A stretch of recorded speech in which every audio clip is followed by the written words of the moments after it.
Hallelujah. Ndaji wanyu. I'm coming to you. Jewe prophet of Jesus. I the prophet of Jesus. Joshua.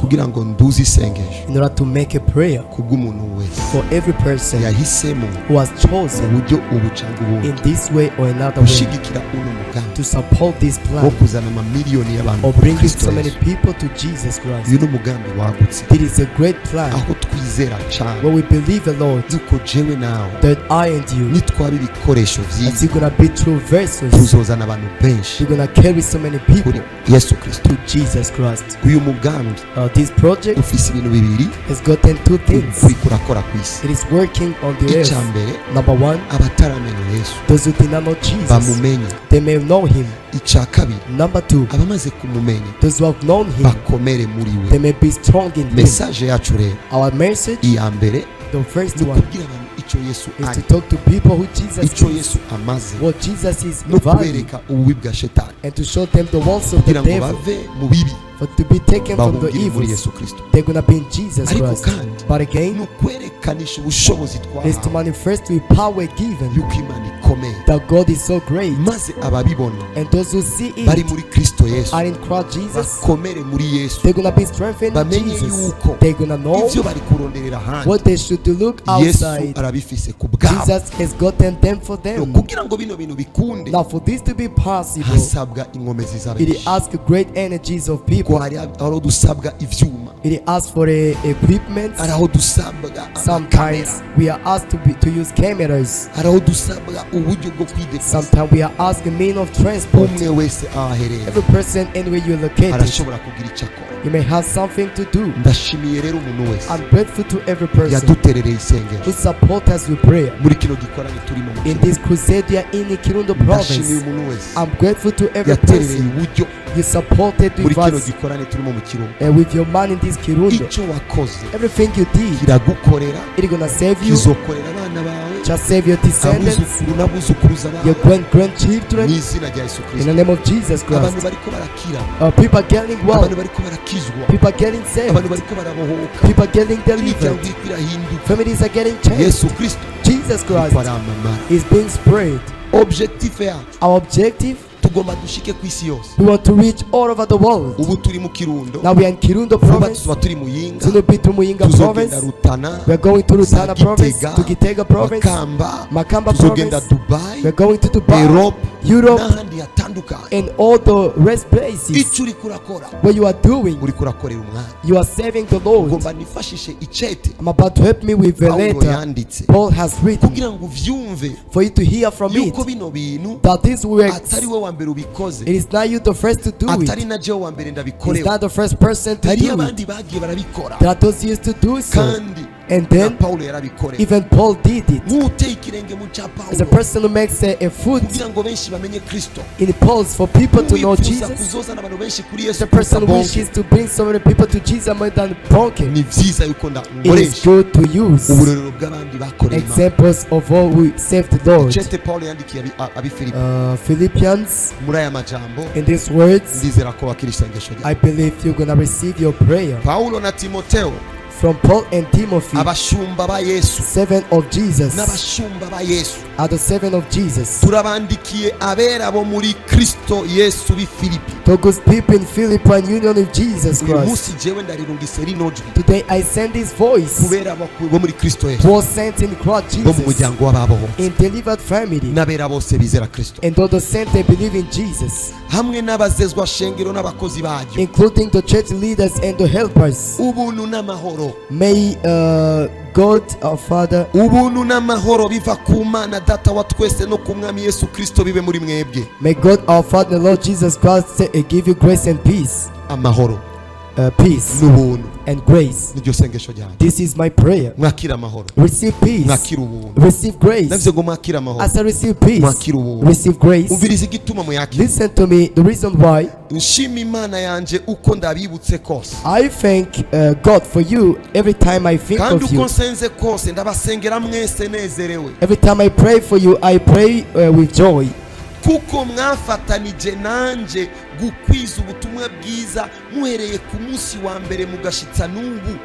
Because of the day in which you have helped me in the work of the gospel from the very first day until now.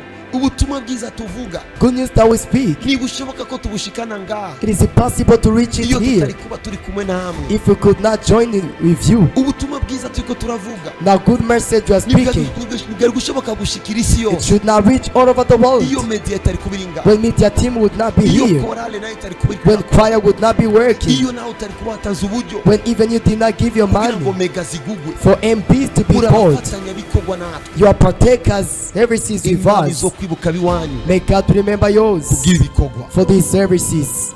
Kandi ico nizigiye ntakekeranya nuko uwatanguye igikorwa ciza muri mwebwe azogiheraheza gushitsa ku munsi wa Yesu Kristo. And so I'm assured that God who began this good work in you will carry it until it is finished on the day of Jesus Christ. Ku munsi wa Yesu Kristo. On the day of Jesus Bisigura ko Christ. bino bikorwa It means those Imana services yitanguriye muri mwebwe that God started in you nibirangira no gupfa k'umuntu and are ended by the death of somebody. kugeza umunsi wa Yesu We're gonna Kristo. continue until the day of Jesus Christ. Ndasenze I pray uwo munsi wa Yesu on Kristo that day of Jesus Christ. tuzo celebrate We're gonna celebrate tubona abantu benshi seeing so many people baje kuri Yesu Kristo coming to Jesus biciye Christ kuri kuno gukora through this working kwanje nawe. of I and you.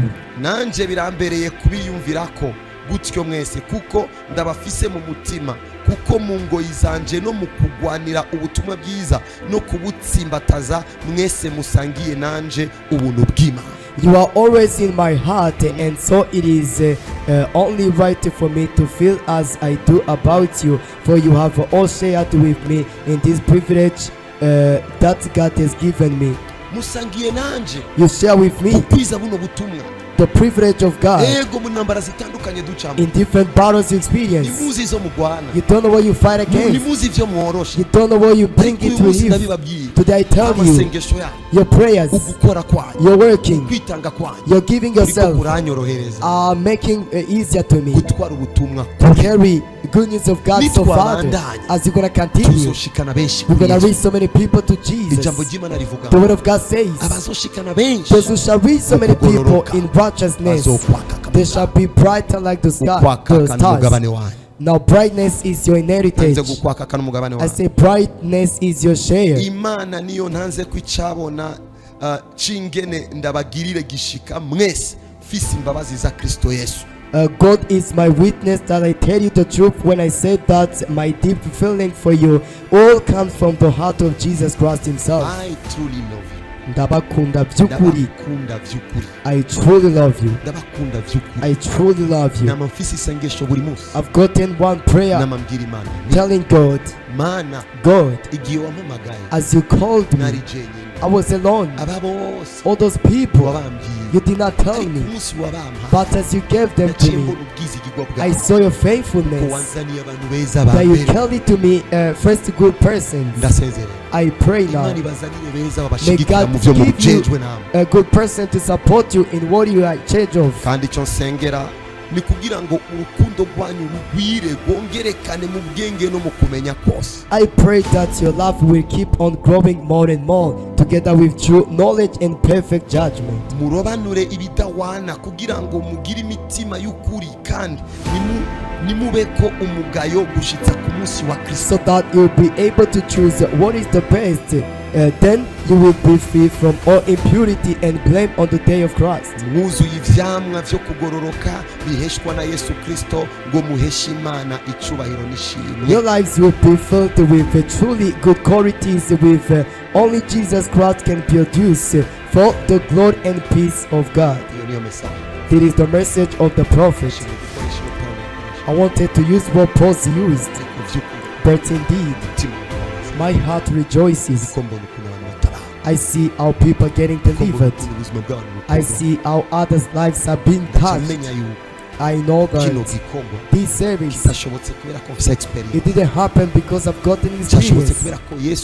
It was possible because Jesus has me, and then he has you. Let us be strengthened at the point. This project with us, let's not leave it. Let's maintain in the way of righteousness. Obey the truth of the word of God.